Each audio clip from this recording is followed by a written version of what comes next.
Bienvenue dans l'Audi Cédric et avant de commencer ce nouvel épisode Feng Shui, permets-moi de te poser une petite question.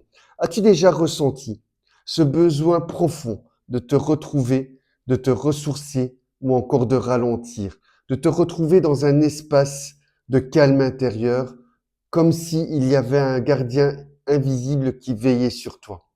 Pourquoi je te pose cela comme question? Parce que selon la tradition chinoise, il existe un animal mythique qui détient ce secret.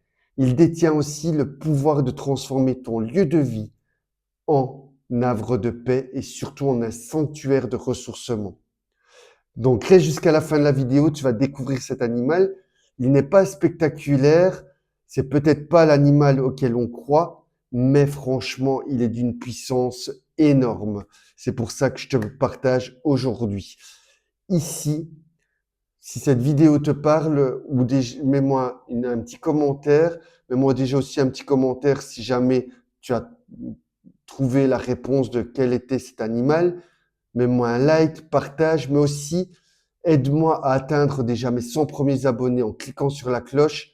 Mais le plus important pour moi, si tu t'abonnes, c'est que tu vas pouvoir toi aussi avoir des solutions pour harmoniser ton lieu de vie. Et ça, pour moi, c'est le plus important. Alors imagine maintenant cet animal, parce qu'on va revenir à cet animal. C'est un animal qui possède une sagesse intérieure, d'un calme profond et qui est lié à la profondeur de l'eau. On le retrouve aussi dans un dessin animé que je tairai le nom. Tu as compris de quel animal il s'agit? Il s'agit de la tortue. C'est un animal qui se place toujours derrière soi comme une montagne invisible qui va garantir ta stabilité et qui va garantir aussi ton ancrage et ta protection. Cet animal est lié au secteur nord. Tu peux la placer dans d'autres secteurs, il n'y a aucun souci. Cependant, rappelle-toi ceci. Fais attention aux éléments que tu vas utiliser. Parce que si utilises une tortue en métal, elle ne va pas se placer n'importe où. Comme une tortue avec une couleur rouge, elle ne va pas se placer au nord. D'ailleurs, si tu as besoin de compléments d'explication, n'hésite pas à me contacter et mets-moi-le en commentaire, je t'expliquerai exactement où ta tortue peut aller. Autre chose importante, ne jamais la mettre devant une porte d'entrée.